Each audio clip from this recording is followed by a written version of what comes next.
Sunshine program with Moses Kanala. I am Mercy Gashego Sembatia to bring you this morning's news update live here on Channel 44. Well, we'll start with what's happening around us in the papers today. In the New Vision, Kenya lifts ban on Ugandan dairy products. That means all those that have been exporting milk to Kenya or dairy products now. The flag is green, you can export your products. President Ruto removes blockade that started in 2019. And then also in the New Vision today, probe Naduli's son's death, Museveni orders. Former Luwero District LC5 Chairperson Abdul Naduli is seen here being consoled by Kabuye Chofatogabe, who is the Minister of State for Kampala, upon the loss of his son Jakana Naduli. Chofatogabe delivered the president's message to Naduli at his home in Wobulenzi, Luwero District yesterday during the burial of Jakana Naduli. It's in today's New Vision. President Museveni has ordered that they probe Naduli's son's death. Moving on, the horror of persons with disabilities in Busoga. They also bring you an bright curriculum of S1 chemistry and S2 English. And then also Narok develops 4 new apple varieties. The National Agricultural Research Organization, NARO, is in a process of developing 4 new apple varieties here in Uganda. It will be good news once they are out. And on the international scene, British Asian Sunak to lead the United Kingdom. He is the next UK Prime Minister with an origin from Asia. And corruption, IGG probe civil servant over 15 billion illicit wealth. 3,800 teachers on payroll not licensed. It's in today's New Vision. The New Vision also brings you different job opportunities. Get yourself a copy and see how you can get yourself a job in today's New Vision. And in the Daily Monitor today, banks speak on rising bad loans. A nation in debt. A day after the Daily Monitor detailed hundreds of properties that have been put up for auction between January and June alone, the banks shine more light on the matter that threatens the country's financial sector and could make borrowing harder and even more expensive. In today's Daily Monitor, get yourself a copy. The details of that story are on page 4 and page 5. Also, the Daily Monitor brings you the death of Jakana Naduli. Government and NUP supporters fight at Naduli's son's burial. Faithfuls and relatives carry the bier, commonly referred to as Janaza box, containing the remains of Suleiman Naduli Jakana, for burial at Kadunda village in Kapeka sub-county, Nakaseke district yesterday. They also bring you a National Resistance Movement Party supporter, Ivan Kamuntu Majambele, who was injured following a scuffle between supporters of the ruling party and those of opposition National Unity Platform. Details on page 6 of today's Daily Monitor. And also falling fuel prices. Is it good news? Is it too early for motorists to jubilate? The prices of fuel are falling of late, which is good news to motorists on the road. And also Ebola cases in Kampala rise to 15, according to the Daily Monitor. The Daily Monitor also brings you UK politics. Rishi Sunak makes history with UK Prime Minister win. It's on page 3 of today's Daily Monitor. And also the Daily Monitor brings you deals at UNRA, UNHCR, URA, New Plan, NSSF, Mukwano, Lands, MEX, and many more in today's New Vision Daily Monitor. Get yourself a copy and see how you can get yourself a job in those places. Well, allow me to take you straight into today's international news. We'll start with what's happening in Tanzania.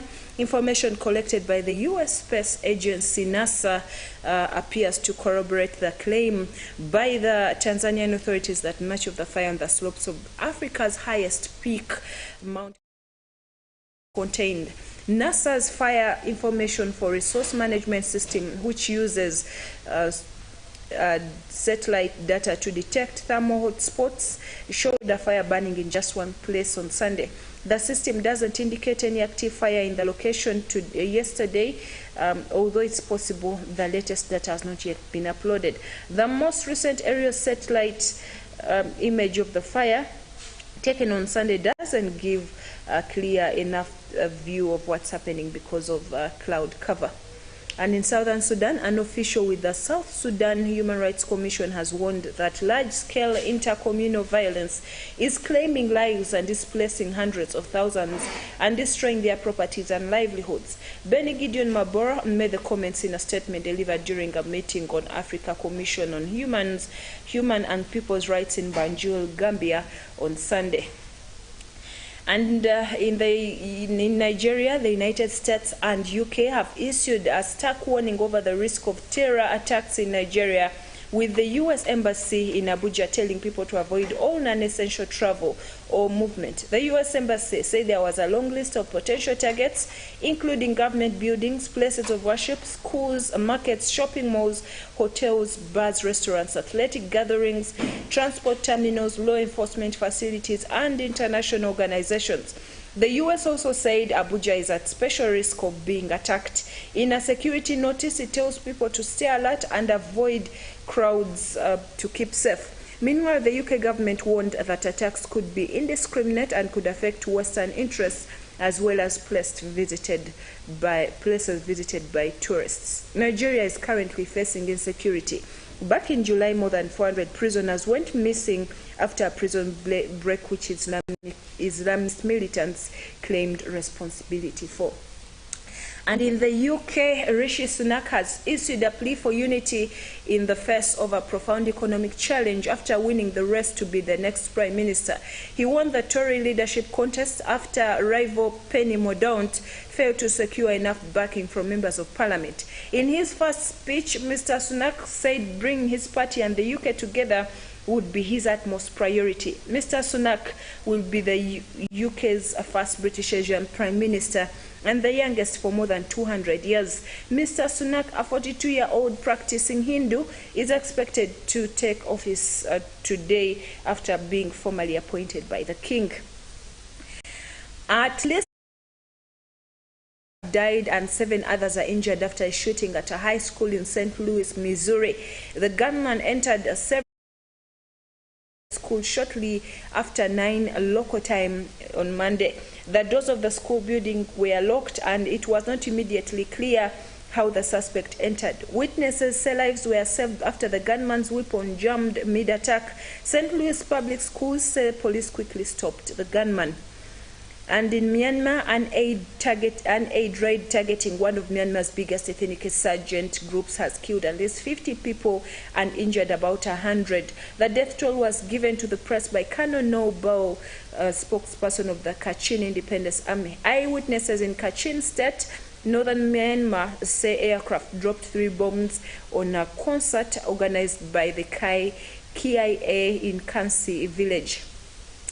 In the United States, a Michigan teenager accused of killing 4 students with a semi-automatic handgun gifted to him by his father for Christmas has pleaded guilty to the charges.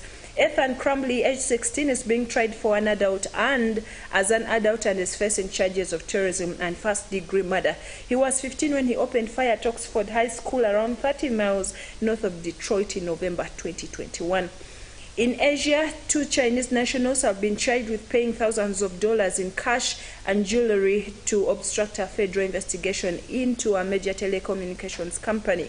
According to prosecutors, the 2 men attempted to recruit a U.S. law enforcement official as an intelligence asset to help interfere with the probe.